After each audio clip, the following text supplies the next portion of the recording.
Me. There you go.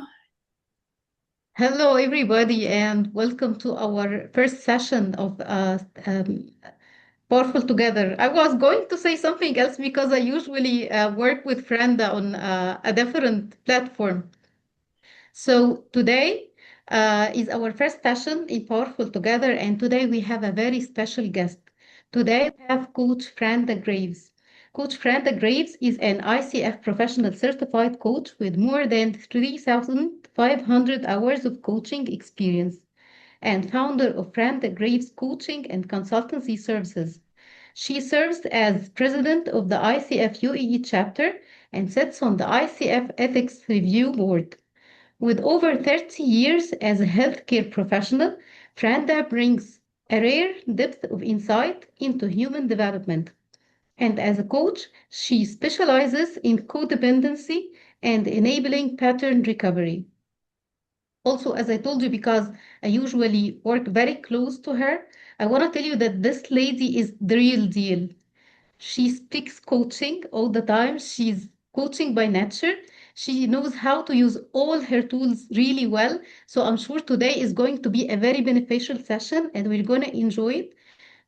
Please join me in welcoming Coach Franda Graves. Franda, the floor is yours now. Wow, what an introduction. I'm a little nervous now. It seems like now I have an expectation. So, hello, everyone. I am so happy to see you all here. So, this is going to be, I want this to be very interactive. The last thing I want to do is spend an hour or whatever talking to myself. So, I'm going to need you to be here with me to kind of do some interaction. I'm going to be asking some questions of you.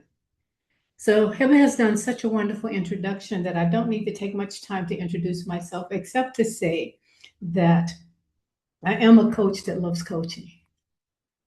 I'm also a coach that absolutely loves the challenges of coaching. But I'm going to be doing this in a different way. Because usually people come on and they talk about the common challenges and how to fix the challenges and all of that. But I want us to look at not about the challenge itself, right? Because we know that the hardest part of coaching is not about the technique. Truly, the hardest part of coaching is separating who you are from what you can't control. And that's the challenge we're going to be looking at today. Is separating me from the client. Because that's what I cannot control. So I'm going to start with just a little bit of a kind of a demonstration. And so just bear with me and my friend Yasmin for just a second. Yasmin, go ahead and unmute yourself. Hello everyone. Thank you for being this today. I don't know, good morning, good evening, good Yasmin, afternoon. no. You're not allowed to talk much. You can't. You have to do what I told you. So yeah, So Yasmin, what will be bringing you to our coaching session today? well, I don't know. I have so much going on right now. Hmm. So you have so much going on. So what would be most important then for us to talk about and to discuss today? To be honest, I don't even know where to start.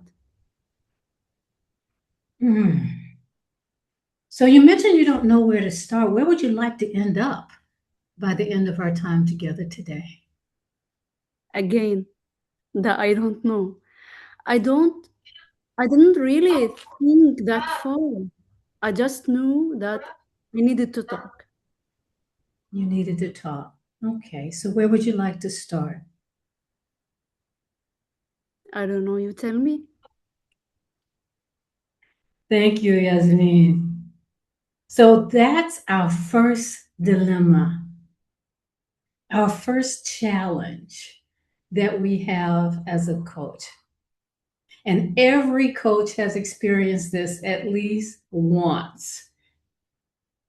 If you've experienced it at least one time, just kind of put yes in the chat for me so I have an idea that I'm talking to people that's been in the same experience that I have.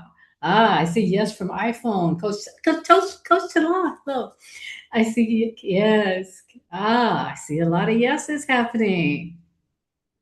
So this is something that's common for all of us or for many of us, that the client hands it back to you.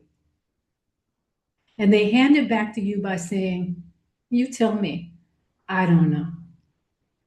And somehow within us, we want to take that. Why? Because we want our clients to be satisfied with the session. So I have a question for you then. When you heard that exchange between myself and Yasmin, what were you feeling? Not what would you have said, because we can all talk about that. But when you heard the I don't know exchange, what feeling was going on within you? You can put it in the chat, but I would love for you to speak out loud. Uncertainty.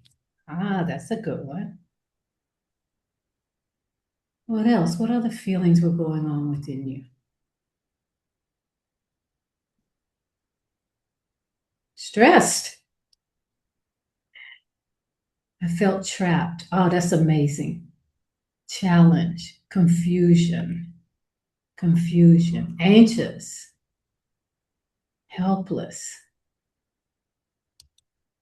stressed, trusting that the process will work. Okay. Challenged, stuck, empathy, empathy. Let me say that again. Empathy. Too much to share, feeling desperate.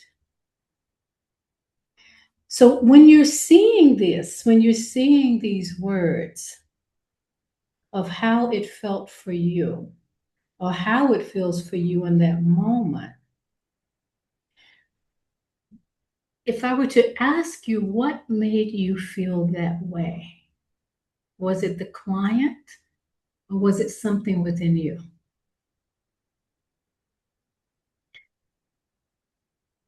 The unknown. Both. Amna, tell me. Come on video and tell me what you mean by both and the unknown. Is Amna with us?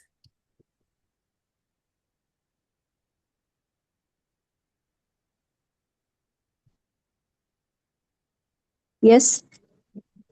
What did you mean by Hello. both? When you said the Yes. unknown, what did you mean by both?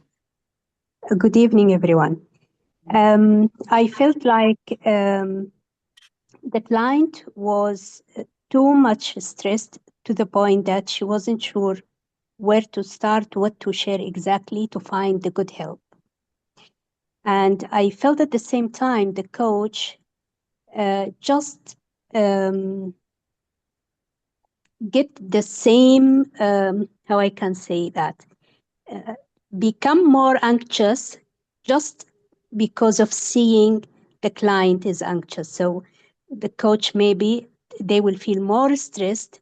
Am I going to find the good help, appropriate help that makes this client satisfied, or I'm going to fail the session, for example?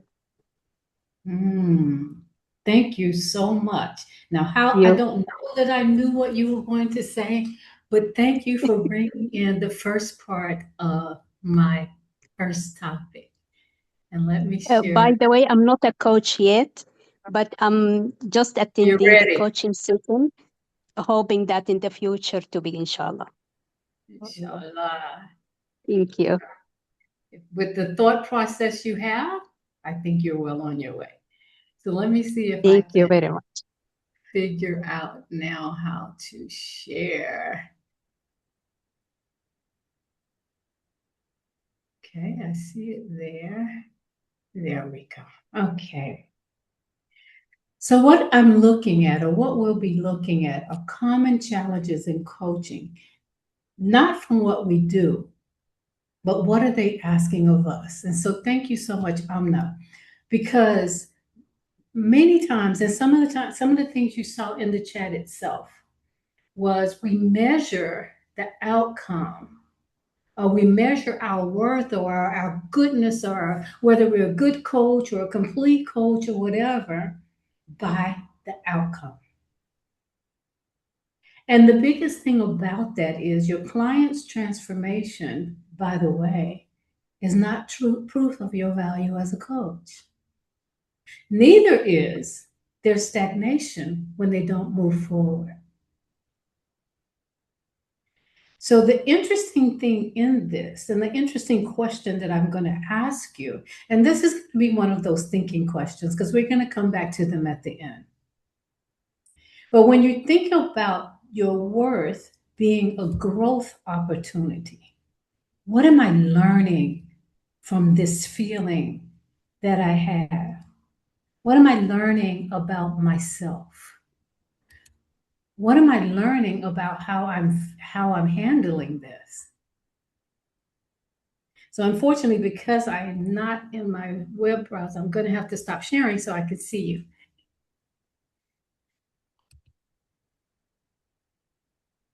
So what were you learning at that point? I should separate myself from the client's feeling. How would you do that, Amna?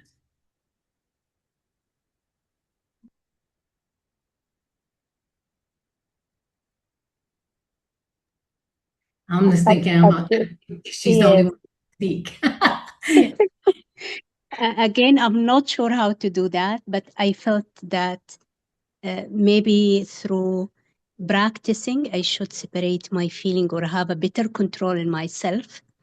Otherwise, if the client drag me in their feeling, it will not be a successful coaching session. I'm not sure, again, is that right or wrong, but this is what I feel.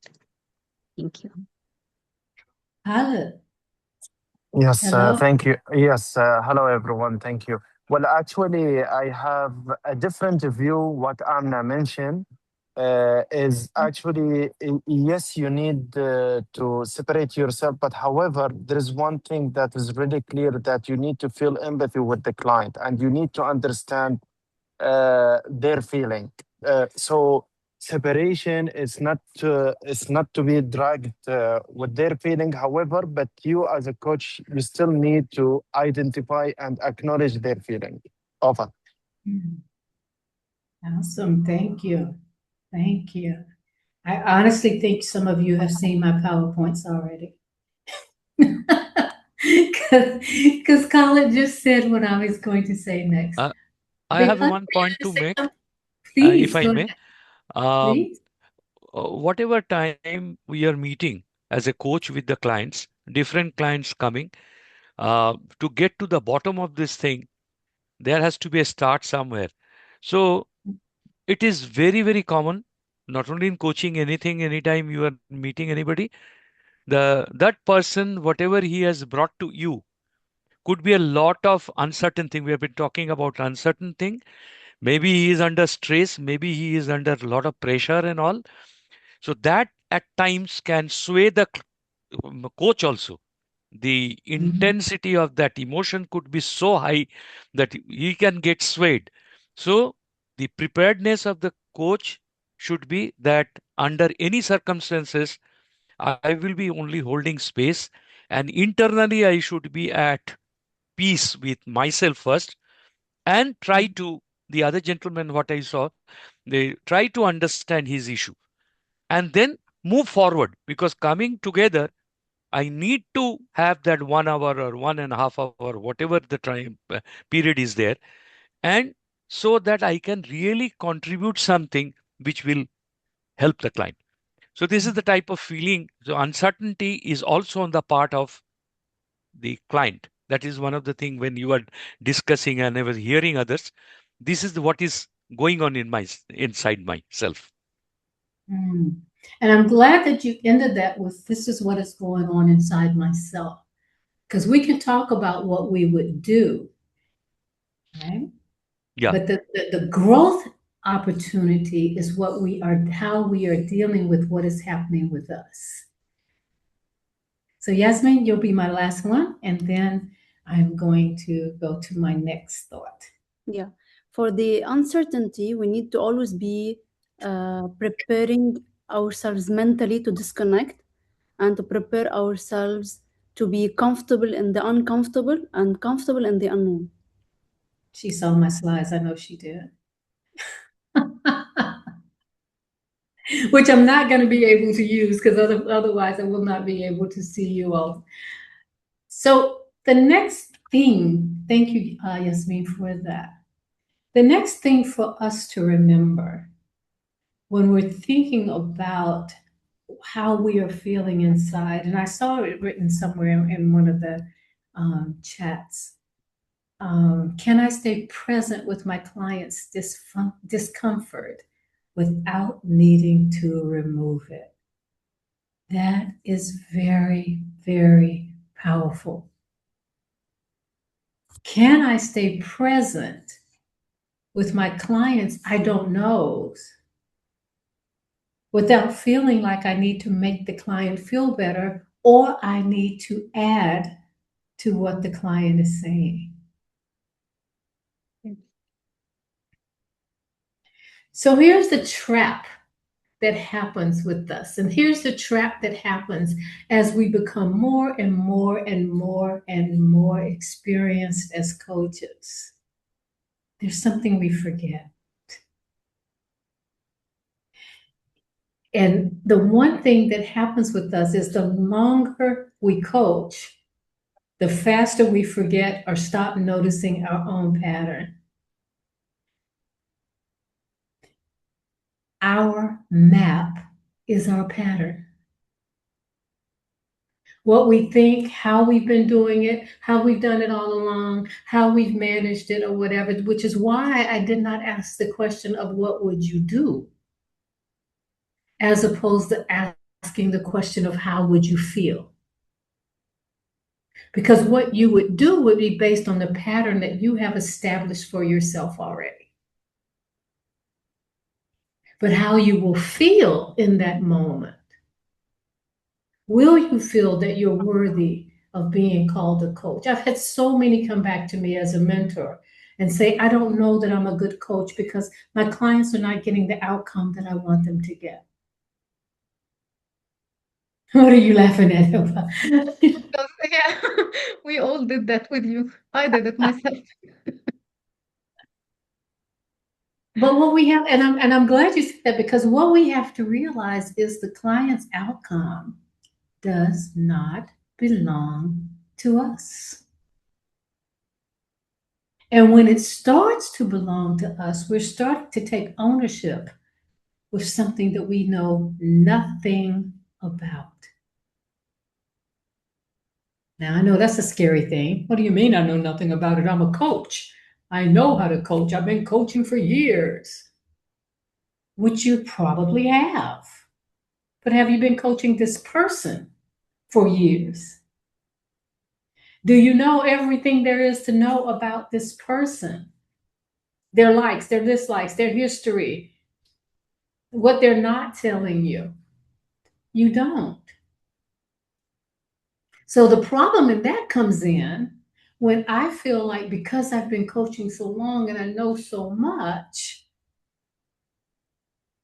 that my pattern is to have an expectation of the client when I really should not, because their outcome does not belong to me. It's almost, if I could use an example of us raising our children, we try to do such a good job. But even in that, sometimes their outcome does not belong to us, but we've done what we needed to do in the moment. And that's exactly what we do as a coach. We do what we need to do in the moment. But we should always remember that even in the moment, that moment is based on what we know and what the client has given us. And we think because the client is being open and we're being open and flexible and curious as a coach based on the competencies and all that good stuff, that if I'm being open and I'm being curious, then the client should tell me everything that I need to know for me to help them. But even in the process of wanting help, a client is going to tell you what they want help with, even if they're not telling you the entire story. So when we start to want to give advice and lead, the problem is we are thinking and feeling from our own map. Why? Because the territory in front of us looks so familiar. This person has experienced the same thing I have. Or I've coached 4 clients on this just this week. So the territory starts to look very, very familiar. It looks like it's something that we've walked before, something we've done before, something we've felt before. The hurt and the pain that we've experienced before. So I know how you're feeling here, but because I felt that pain myself. But do I really know? Do I really know exactly how someone is feeling? So when I'm telling a client, I feel what you feel, I just lie. I can't feel what you feel. I can feel with you. I can feel based on some things that I have experienced myself. But the challenge in that is for us as a coach to remember, first, the outcome is not, we're not responsible for the outcome. And the second pillar of this is the territory is not the same. So at some point, we have to become comfortable with not really knowing everything. I don't know the client's whole story. I won't know the client's whole story, by the way. We only had an hour. They've already lived for 47 years. So I will never know their whole story. Client sometimes does not even remember their whole story. Ask me what I did 10 years ago today. I don't know. Well, maybe 10 minutes ago today. So when I start to think about when I'm talking to a client, I have to remember that everything I'm thinking, and let me say that one more time, everything I'm thinking is based on my map. Even if I'm using examples of other clients and experiences of other clients, I'm still bringing to that client what I gained and gathered from the experience of the client before them, who may have been in the same situation, yes. But even from that client, I'm still going to pick up on those things that resonate with me as something that I want to remember. So the moment that I hand the map over to my map, over to the client, I'm not letting them draw their own map. So I haven't helped them in any way, actually. What I've really done is I've gotten them lost in my direction. And that becomes another challenge. So if I get them lost in my direction, then the challenge is, when do I give them their autonomy? So this is why it's the hardest for us to hold a moment that the client gives us the map, to give it back to them. Like when Yasmin said, you tell me.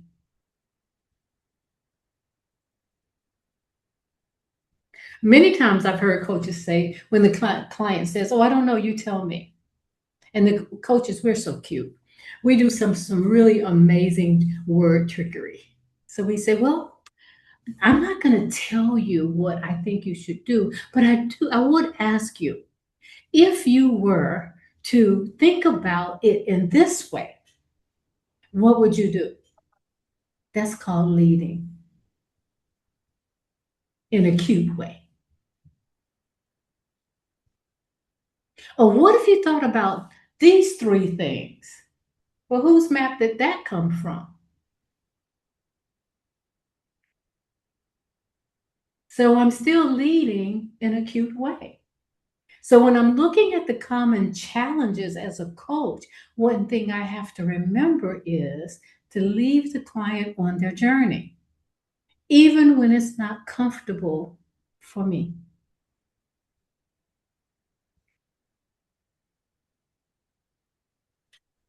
Shamta is saying on the chat, the client is in the driving seat. Yeah, I'm going to come back to the chat in just a few minutes, as well as the raised hand.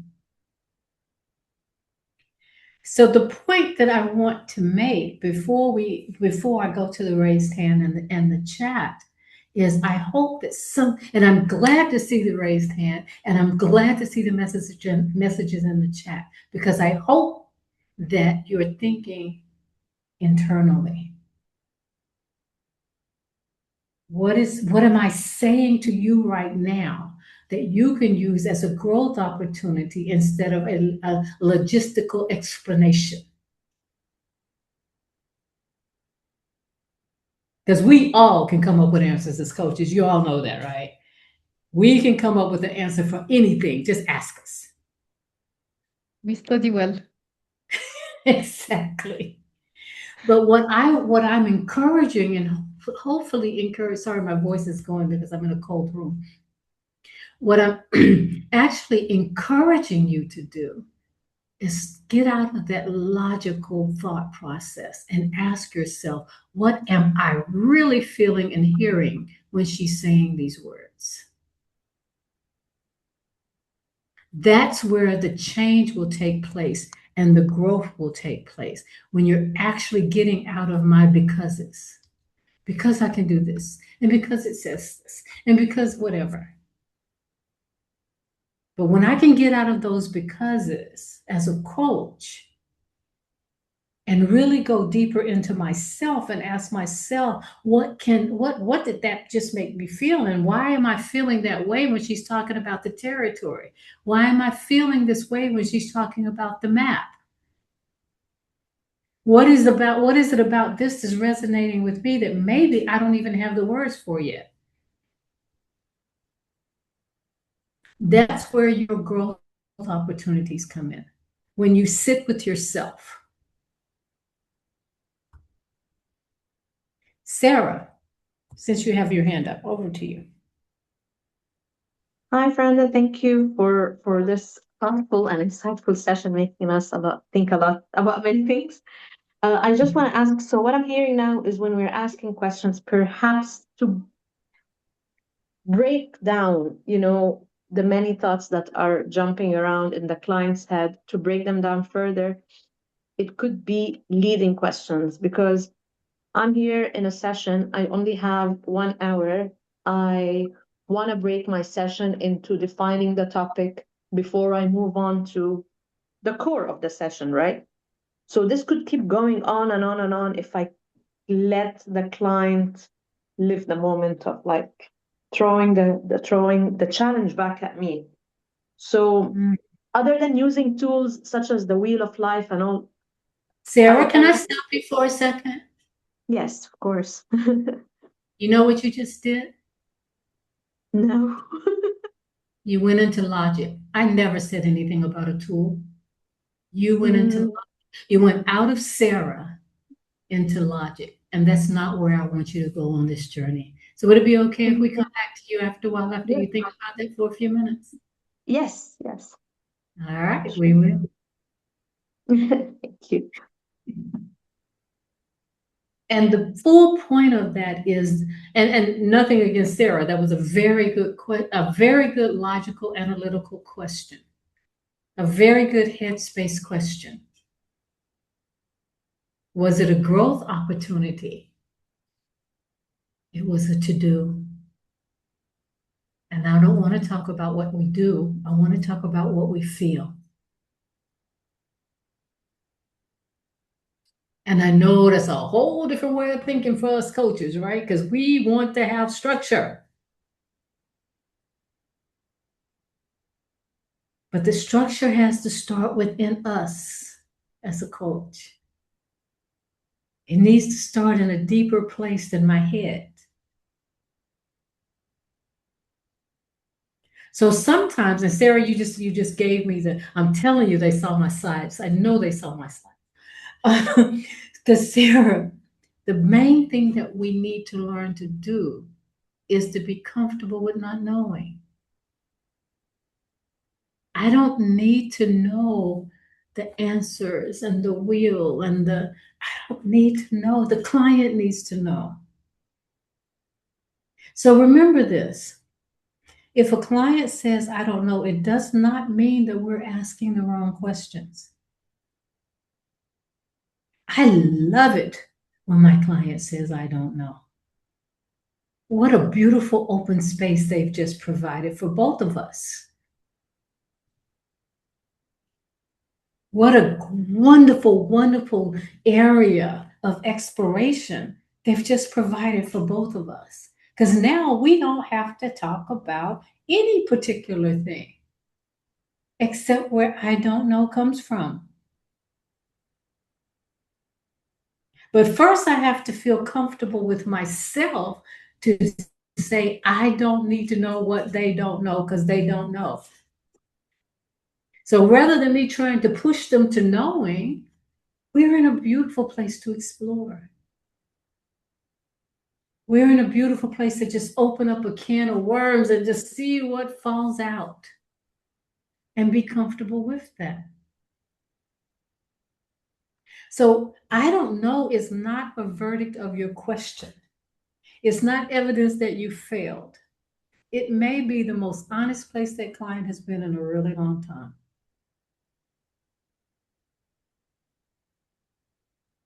So even if we look at the core competencies, the ICF core competencies, one of them says, be comfortable with not knowing.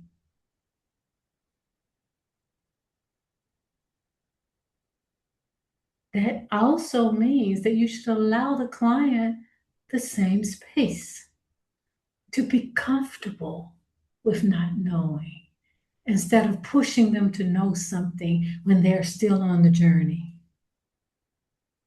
And I know that's a different way of looking at it because we want the client to have a topic. We've got 1 hour.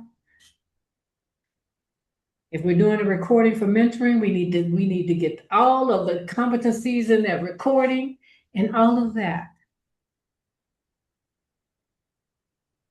But sometimes it's not all of the time actually, never should it be about a recording. It should always be about the client. When I did my recordings for MCC, there was one that was so awesome. Oh my goodness, it was the best session. But it went around and around and around and around so many times because the client kept saying, I don't know. And now that I've figured this part out, I don't know the next part. And I'm like, oh my goodness, I'm recording. You gotta know. We have 60 minutes exactly. You must know in this time. But what I had to finally realize was, what was I doing internally? What was I doing? What restrictions was I placing on myself and on my client because of time? And because of the recording, of course. So sometimes our clients, I don't know, we create the obstacle for the client, by the way, not because the client is uncertain, but we want to be certain. We want to know what the next question is to ask. And how can we know the next question to ask if they don't know what we're talking about? So that's when that internal dialogue starts going. So it doesn't become a challenge for the client or a challenge of analysis, but it becomes an internal challenge for us because we start to look at ourselves in a different way. So when Yasmin said, "You tell me," internally as a coach, you saw all the words that were listed in the chat, right? Uncertainty, stressed, and all of this. Because I don't know, when she said, "You tell me," it became a dead end. Because I know coaches are not supposed to give advice. So it became a dead end for the coach. And now the coach becomes internally stressed, even if they're not showing it in the coaching session. But what if, yeah, I said what if, because I'm not coaching right now, so I can say what if. What if that dead end turned into an open door? What if that dead end made you go, okay, all right, let's do this. And let's do it together. So the second question, the first question for you to kind of think about and resonate on was, what was the growth opportunity when the client doesn't get the results you expected?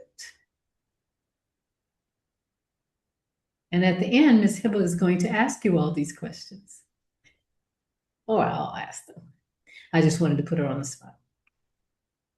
But then now the second question is, what is the growth opportunity in your client's I don't know?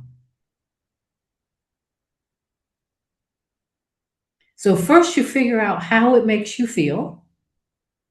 And then you figure out, how can I grow from this moment?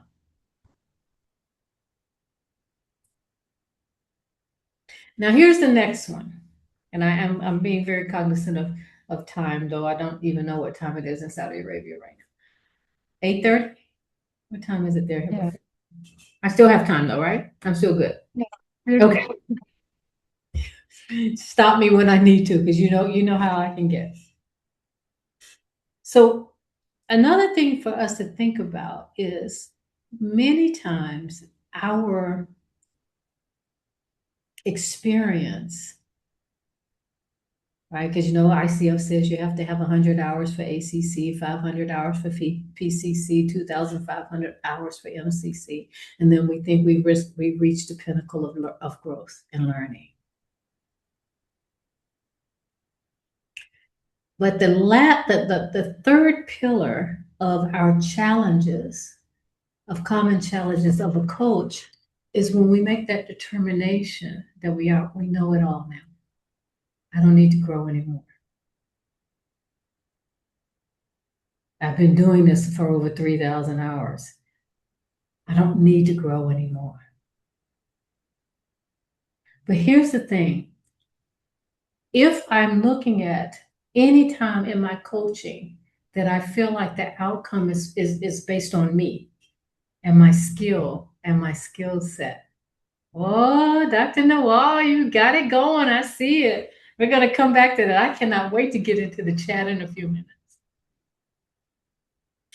So sometimes that we have to remember, first, the outcome does not belong to us.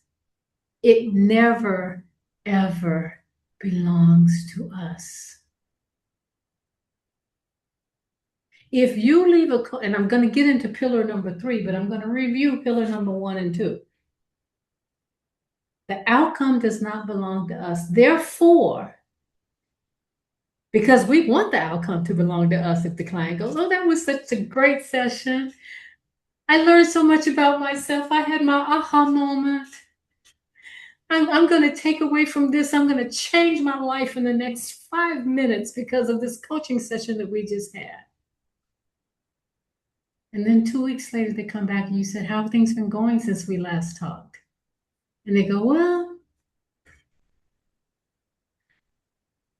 that's because the aha was a moment. the aha was not sustainable. So if I can just add a little side note here that's not on my PowerPoints that you can't see anyway. If your client has a aha moment, don't start feeling so good that you don't challenge it. Don't start feeling so good in the coaching session because you're like, pat on the back, I did a great job. Yay, they had their aha moment. And you feel so good about it. And I don't want to take away your feeling good about your aha moment. But just make sure that you leave them with something they can hold on to beyond the moment. So you say that you just learned something about this that you did not know. And I can see on your face, because coaches love to say what they see, right? I can see on your face how excited this made you. And I saw you smile and you took a deep breath and you looked like you were feeling so good about this. So what's your next action? Why not explore a little bit deeper? What made that smile happen? How can they hold on to this so they will have this same smile a week from now?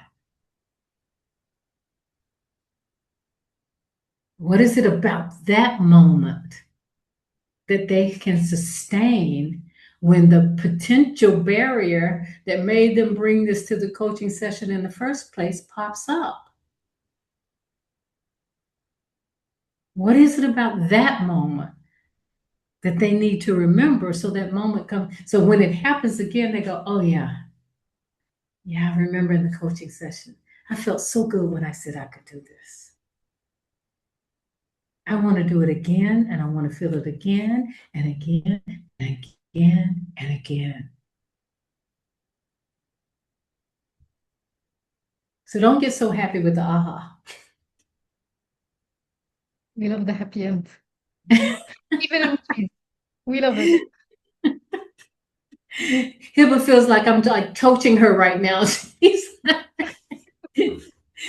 why is she talking to me? So, and the thing is, when you become, because if you become happy with the aha, you miss so many wonderful opportunities. You miss the opportunity to make it real for your client.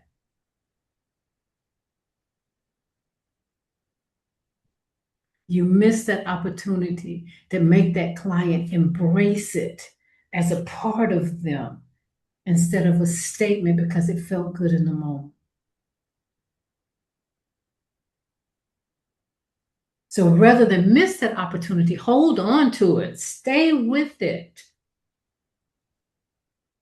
Ask them, where are they feeling this? Where are they feeling it in their body? How do they want to feel later when something else comes up and maybe something is maybe not making the same feeling feel so good? What do you need to tell yourself?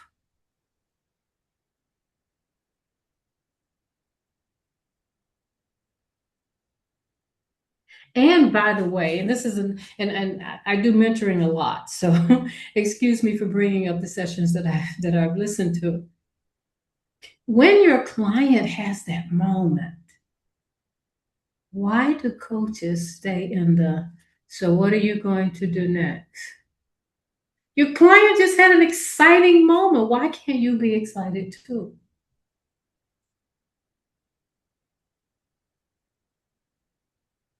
Yeah, but I think I'm going to have to come back to talk about that one. So,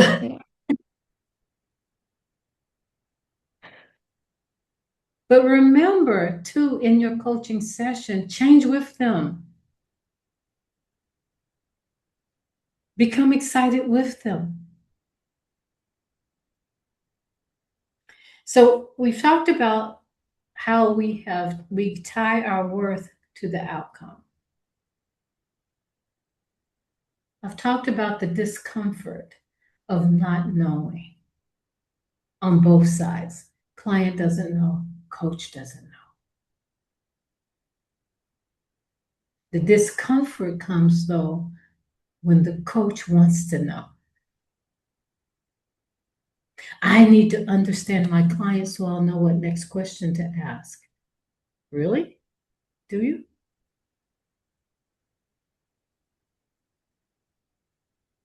Do you actually need to understand everything about your client in order to ask them a question?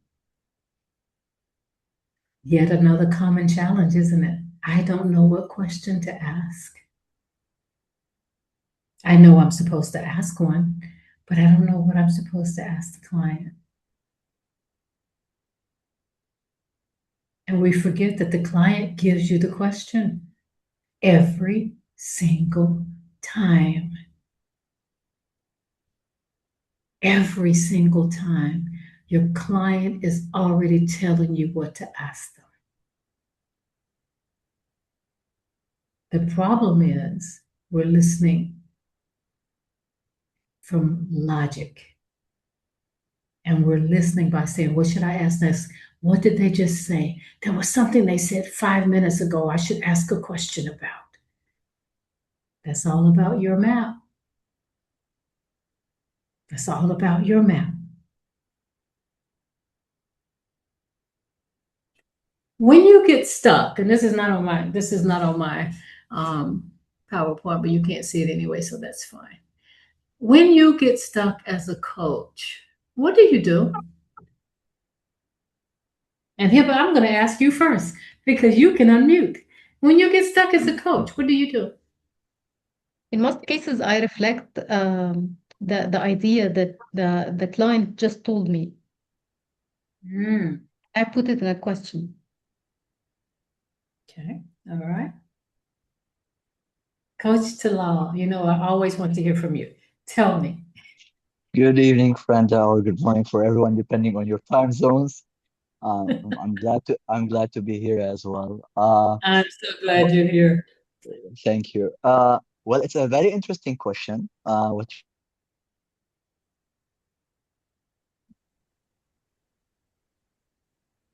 Hiba? ask a Hello? client, the question that you, yes? We lost you for a moment. Okay, can you hear me now? Yeah, Yes. perfect. Yeah, yeah. So maybe one of the questions when I get stuck, despite that, I usually think that it's always to make sure that you focus on everything happening with the client, from body language to expressions to whatever it is. But let's assume I got stuck. I might ask him, for example, what do you think, or what you might think my next question would be to you that you don't want me to ask you about. So this might stimulate a bit a thought process, giving time for him to reflect, and as well, maybe another door to break that type of silence, whether it's happening from my side or to him. So I think that maybe it might work. I've tried it a couple of times. It did, but I think it's I don't want to say it a map or a tactic, as you mentioned a while back, but at least it worked out. Can I offer you one little piece of advice? Yes, definitely. Please. And this is for later, but I'll just say it now. That's such a powerful question.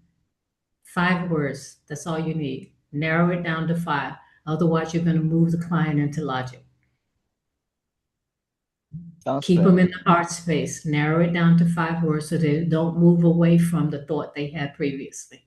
Okay, that was not a part of this, and Hiba was going to tell me to stop in a minute. So I'm good.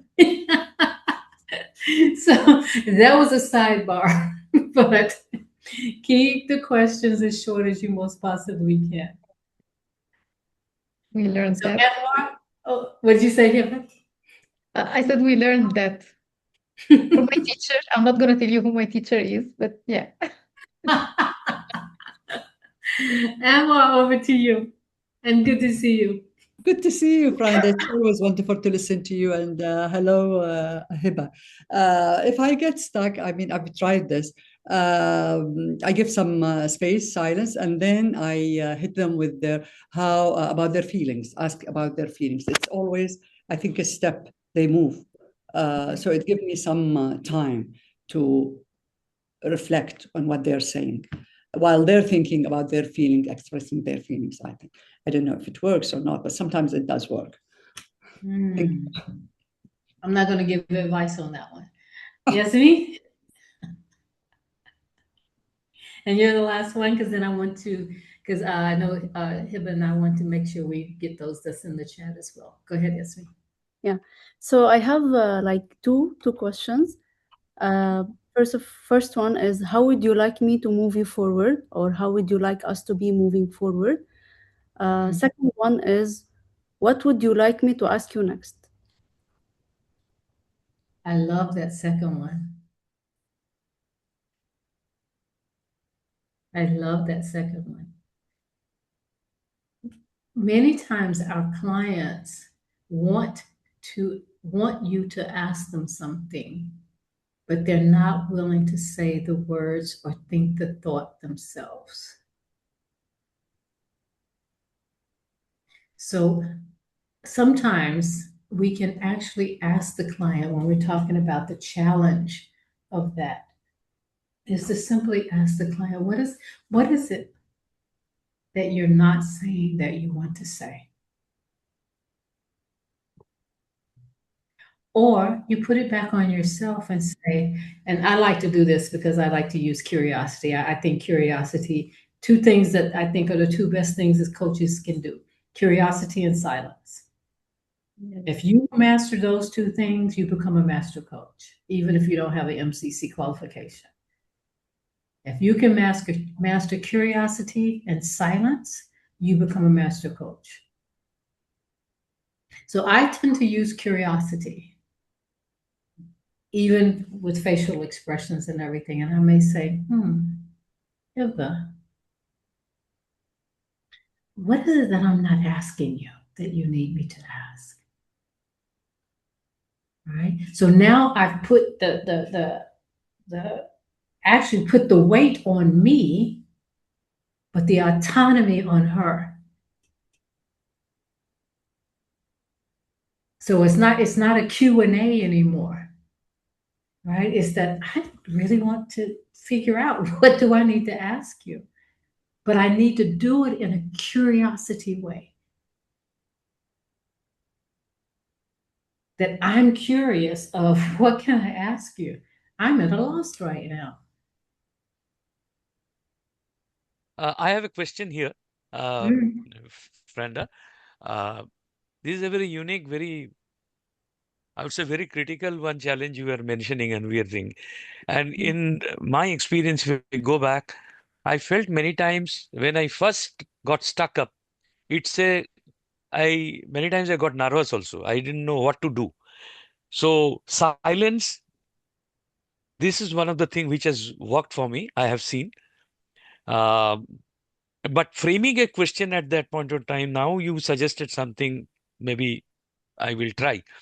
But by asking that what I should ask, which I have not asked you earlier, if that makes him even more nervous, what should he do? He gets more confused. Because not that, according to me, this question seems very simple, but very deep. If that makes him nervous, and then what will be the next thing I should do? Well, here's the great thing about that.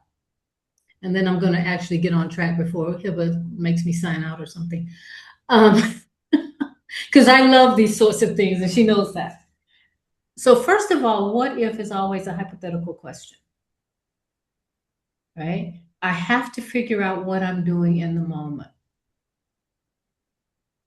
So, and if thing, then the reason that I say what if is a hypothetical question, because it's always based on what the client is not only saying, doing, they're saying, doing, and feeling. And the only thing that can come for that answer is if I, first of all, look at that client, right? I feel the energy. If that question that I just said, what can I ask you? If I see an energy shift in the client, wasn't a good question. I need to rephrase it. If I see the client go, silence is the tool. Yeah. Right? So energy shift, I need to rephrase. If the energy shift was not in the way that looked positive for the client, I need to rephrase. Client takes a deep breath and sighs, I need to shut up and just leave that space. Thank you. Thank you so much. You're welcome. So now I actually lost my own place. So what I want, the third pillar and what I'm mentioning now is that growth has no finish line. We are always growing as a coach. We should never, ever stop growing as a coach.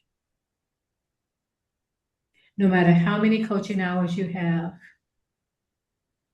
no matter how much you've trained and how many certificates that you get, and your wall is all lined up with certificates of being a specialist in this and a specialist in that and a specialist in whatever, we never become specialists in clients.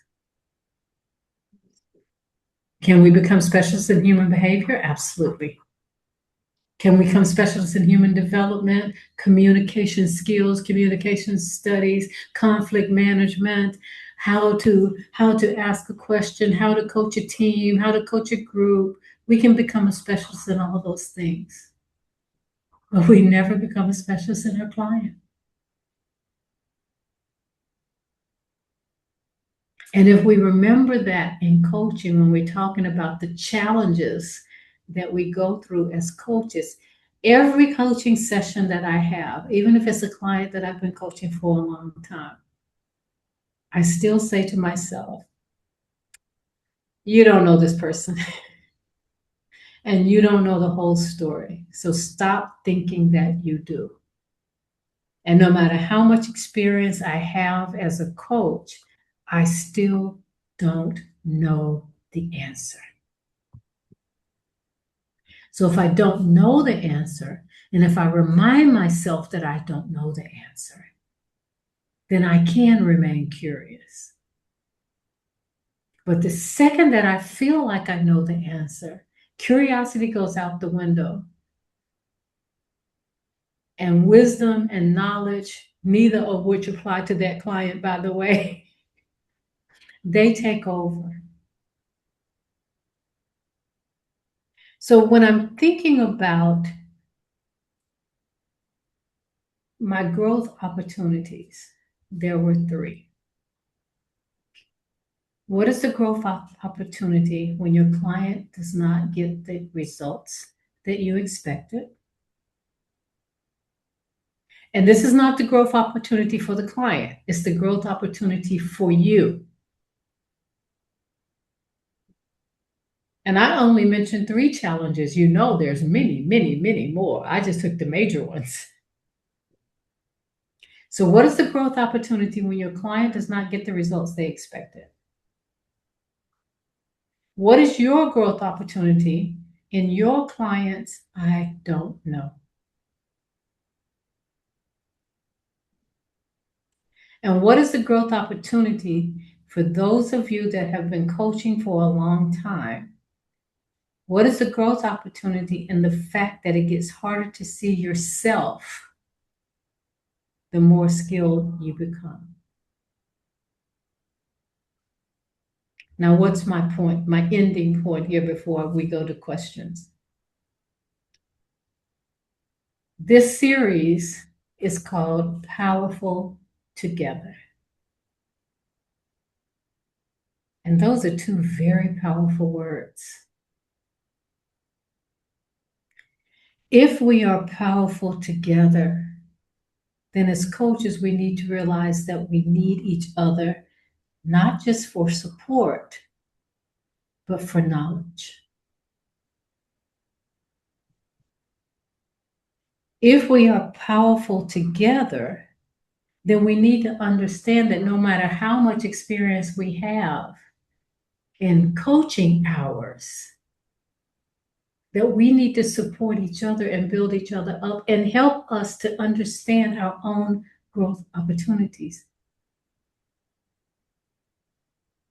One thing that I've seen with coaches is many times a coach does not feel comfortable telling another coach what they're uncomfortable in doing, whether it's questioning, whether it's silence, whether it's making sure I have a good agreement in my coaching session, whether it's actually being comfortable with not knowing.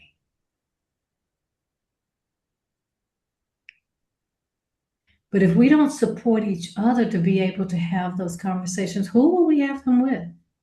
Oh, I have an idea. This is why ICF is moving more toward the mentoring. But even more important than that, moving towards supervision. And no, well, I can't say I'm not affiliate of ICF. Of course I am. But why is supervision important? Mentoring is important if I were to come to you today and talk about common challenges in your coaching sessions for how to ask a question of the client, how to do this and how to do that. That's what mentoring is for. The how-tos. Supervision, on the other hand, is what happens within me. Supervision says, you know what? I really don't know how I feel when my client says, I don't know, but I know it leaves me in a very uncomfortable place. That's where supervision comes in. That's where that supervisor can sit with you and say, let's talk it through, just like you all have done in the chat right now.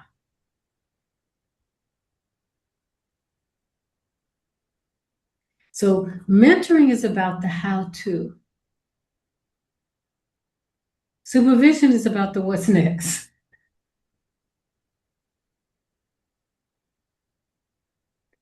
So why am I mentioning this at this point? No one has asked me to, by the way. But I mention it at this point because we have webinars, we have in-person training, we have all of these things.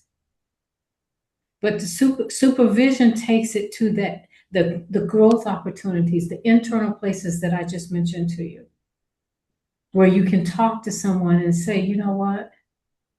I hate it when my client says, I don't know. It puts me in such a bad place. I feel stuck. What can I do? So the thing that I want to add, and then we'll go to kind of a summation, is the greatest thing about being a coach is that there's always growth opportunities. We never, ever, ever know it all. I can tell you, as an ICF PCC assessor, I can tell you, I will listen to a coaching session sometimes and go, wow, I want to write that down. That was a really good question. I want to remember to use that in my own coaching. So we need to learn from each other. And I'm so happy that ICF Saudi and maybe and also some of the other ICF chapters are having situations like this, powerful together, so that we learn together and we build together. So Heba, I'm going to, oh good, I was going to try to get 30 minutes left, but I'm close. So is there anything in the chat you would like me to focus on, Heba? Actually, we have too many valuable comments in the chat. Sorry, your sound is... We have too many good comments on the chat, but would you like to start with the questions first? So we Sure. save them. Yeah. Okay. Sarah, I think, had one earlier.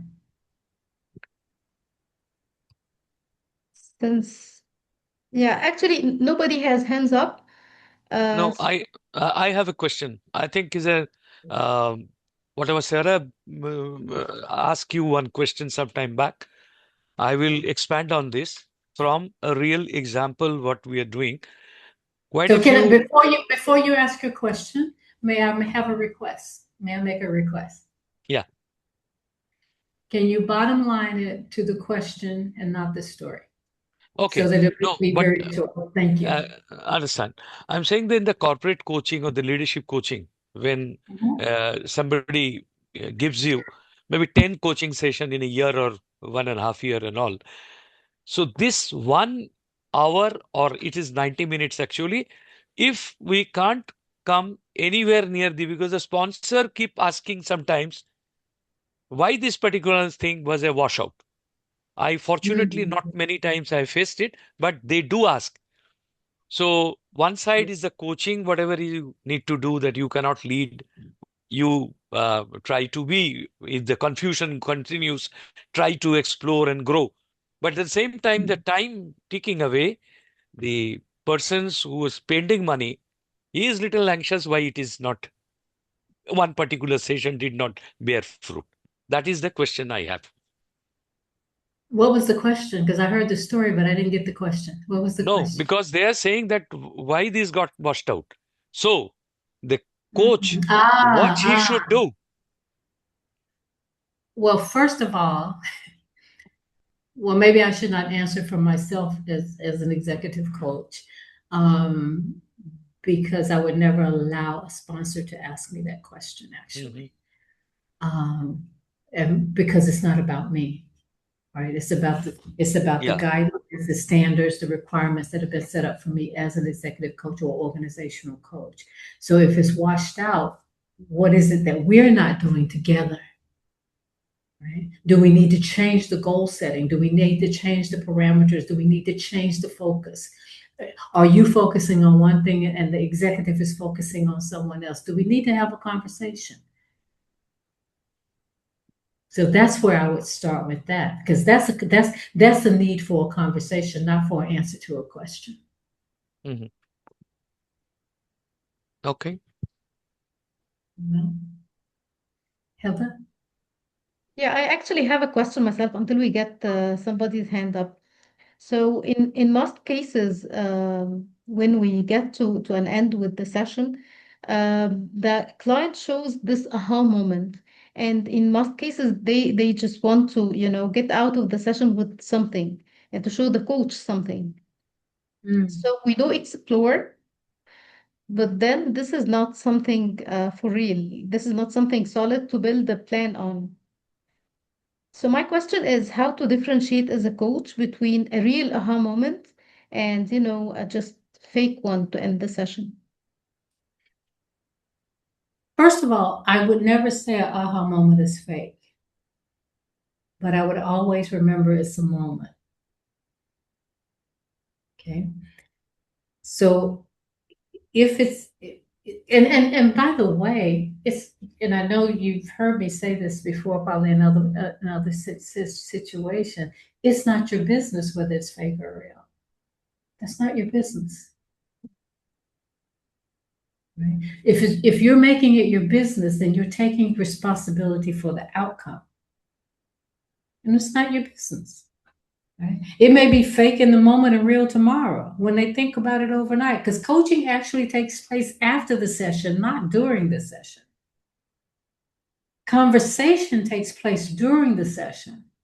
After the session is when thought takes place. That's when the person can put into action whatever it is they were thinking about earlier, but it's after the session. So if you want things to happen in the session, keep in mind that both of you are in a conversation. Both of you are thinking. It's after the session when that person needs that time to sit down and go, what did I just say? Where did that come from? And that may not happen in the session, particularly if you're not a coach that uses silence a lot. Because the client never has time to think about it in the session because they're being question, question, question, question, question. So we have to remember that, first of all, I don't I love it when my client leaves my session looking confused. I've done my job. Because they will come with answers the next They have time, that right? time. The Think following I session. want them to look confused. I want them to leave that session going, what just happened in my world in the last 55 minutes of my life that had not happened before? I want them to leave thinking about that. Right? I don't want them to leave going, oh, I had a aha moment. I'm going to go run 5 kgs tomorrow. No, I want them to leave that session going, what can I do next? Because I just learned something about myself that I didn't know. And I not only learned it logically, but I learned it in my heart. And in my heart, now I know I have room to make a change, but I need to figure out how to make that happen. And I'm so glad I had that session to talk it through and to think it through. Now I need to action it through. What am I going to do next? But if I leave that session, if the client leaves that session and I'm sitting there going, it wasn't a good session because the client didn't have an aha moment and I didn't do a good job or whatever. And by the way, when you leave the session, leave the session. Because you're not going to call the client up and say, you know what, I thought of another question I could have asked you that would have been really even better than the ones I asked you before. You're not going to do that. So your responsibility to the client is during that time that they are having the conversation with you. The responsibility for the client after that belongs to the client, and allow them that. Don't own it. Don't own it. Did I answer you okay, Heba? Yes, definitely. Thank you. And we have Talal with his hand up. I saw that.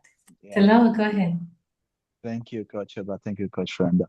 Um, I'm just reflecting back on the last three questions that you have ended your session with, just thinking them over a bit. I would like to also to know like your guts on that, your guts feeling on that, as they say. I think what falls on that growth development that you mentioned, would it be much related to the ego of the coach, where he feels that I'm the person who should know everything? So he ends up neglecting the fact of his growth development moment. So this is part one. Part two on the aha moment, which Coach Hiba just raised. Honestly, from the way I see it,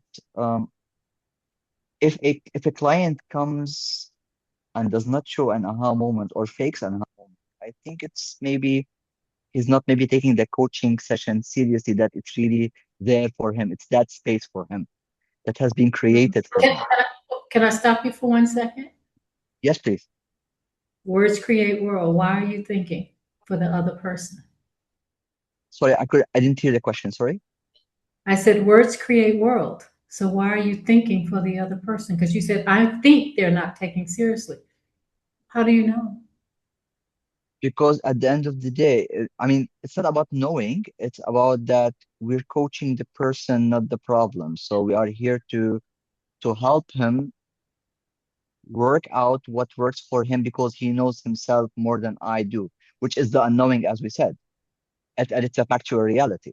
So emptying that glass in your mind before entering every session, resetting back again, as if even if I've heard the topic 500 times, I should make sure that I'm meeting that guy for the first person. I've heard that topic for the first time in my life, resetting myself first.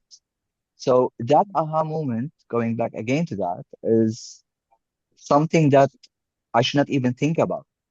I should think about that, what I'm here really for. It's just creating that space for him to be comfortable to talk out loud, write his paper, the white paper, filling it up with whatever he wants to fill it up with. And just, I think I have done the accomplishment, I've done my part. Then after that, what ends the next step is for him to decide, not me. Mm. At least this is how I see it. Maybe I don't know if you agree or disagree, but this is how I see it. Mm. What would happen if you just allowed them their journey without your thought? It's going to be their journey anyhow. I'm not involving my thought there, no? You said they're faking it. I'm reflecting on the question of Coach Hiba that what if they were taking that aha Taking it moment? back to Hilda now, okay? I mean, again, do I need am I ending my or let's say, am I doing my coaching session waiting for that aha moment? Or am I doing my coaching session to create that space for him to realize where he wants to end up with? Mm. Which one? You tell me. For me, it's the second. I'm not going So to you, think about that. I'm not going to think about that aha moment. And once it comes, I'm going to celebrate it anyhow. I'll do whatever it is. Usually I clap inside the session for him and he gets shocked that I'm clapping for him. So be it. Let it be. As simple as that. okay, clap away. So I think you got confused now. I'm going to leave you with the clapping. And No, this is another one and for you. celebrating the client is a good thing. And it is a good thing to celebrate the client. That being said, keep in mind if a person is a people pleaser, you're clapping, the client may tell you what you need to hear, even if it's not true, so that you will be pleased with them. So that's just a thought, just something to think about, because I know I only have 10 minutes left. But just keep in mind that that clapping and that celebration, if it's celebrating a moment and not celebrating progress, it may just be that that person is looking for validation. So clap carefully. How about that? I like that. I'm gonna take this slogan from now on. Oh, God, clap carefully. But And also, I Talal, you had the first part of your question was I don't remember it. don't know. I was trying to read. I don't want to miss if there was a question in the chat, but it's scrolling a lot. I see what you were saying here, but the scrolling keeps going, so it's kind of hard to find. Can I go to Sarah? Is that be okay? Yeah, Sarah, please go ahead. Thank you, Coach Heba and Coach Brenda. I just want to touch upon again the question that I asked earlier. Um, and you correctly mentioned it, Brenda, like we tend to be like we want the session to be structured and so on. So what happens when we get into that logical chamber in our head where we want to bring out like something to help progress in the session, whether it's a tool or whether it's a question that would help the client get to the starting point. So what's your question? My question is, I don't want to ask a yes or no question. I don't want it to be like, is that okay or not? I want to ask you. You learned well already. Go ahead. I want to ask, what do we do when we are about or we are tending towards that direction? Do we drag ourselves back and just stay put with the client when they're still going round and round? Or do we progress the session? So when you say going round and round, who's They're going round? like your small skit that you had with Coach Yasmin right in the beginning, right? Where she keeps because I have been in such coaching sessions where they're like, there's so many things going on in my head, and I don't know where to start from. And I would try to ask questions back, like, where would you like to start from, and so on. Then But I don't then, know where I want to start from. You just asked me the question based on the statement I just made. So no, I'm not going to be able to answer that. so do we look into that toolbox, or do we? Because I know you said like we need to stay within the session, with the conversation, within being empathic, trying to stay present. But when do we get logical, which is your whole point of the session? Try to stay away from getting logical. But when do we get logical? I'm not saying that in a coaching session you don't become logical, by the way. Come But again, that part? my challenge to you would be making sure that your logical is not based on that you think.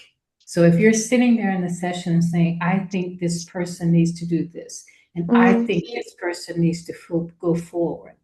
I think this person needs to stop repeating this story. I think this person needs to know. I think. Then you're thinking from your map, Mm, right? And as long as you're thinking from your map, then maybe you're not thinking on this in the same lane that the coaching is. So if you say, what should you do? Oh, Talal, good to see you. Take care.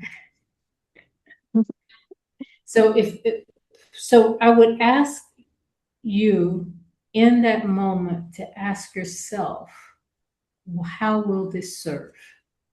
Is it serving the client or is it serving me? that's a very good point. I like this one. Mm. You're Aha allowed to. moment. I'm gonna type that down. Thank you, friend. Thank you. Well, so before I go, because I know I need to turn it over to Hiba to share, I guess, what will be happening in the next powerful together session. I'm so excited about this, and I'm going to come back for the next one to be here to hear whomever you have here. I first want to thank you all. And I know the time is getting late. It's late for me too. I'm usually in bed by an hour ago.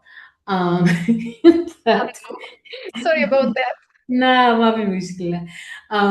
But I do say thank you so much for, Shapnan, thank you for saying that. You just thrilled my heart. But I do suggest in your coaching, have someone to ask these questions to. If you would like to contact me, if it's okay with Hiba, I will put my email in the chat, and she can also send it to you all later as well.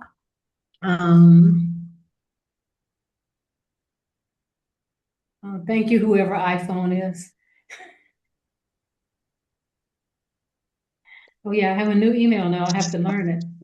Friend, I'm gonna be greedy and ask you to bring these wonderful sessions to the UAE chapter. I'm from the UAE chapter, so You know, I'm the president of the I UAE. know. I'm throwing the ideas right there. Well, at least until for the next 4 months, I'm the president of the UAE chapter. Well, We will be doing some webinars and everything. We will be doing some things like that. So thank you, Sarah. okay, thank you. For that. Thank you so much. It has been a wonderful time. Thank you so much for inviting me, Hiba. I feel very honored to have been your first guest.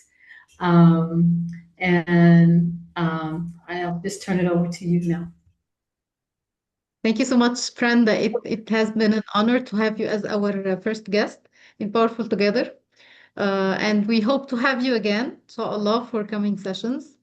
And I promise everyone, inshallah, the coming sessions also will be very beneficial to you. And we have a coming session on the 29th on EQ. So I hope you will be there. That's my birthday, by the way.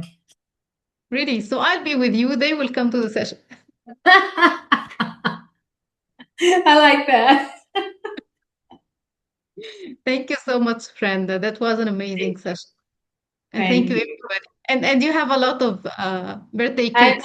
I know. Thank you so much, You're Michael. I see you. Thank you all. Thank you all so much. I look forward to seeing you all again very soon. And just remember to stay positive and trust the process and trust the journey. All right?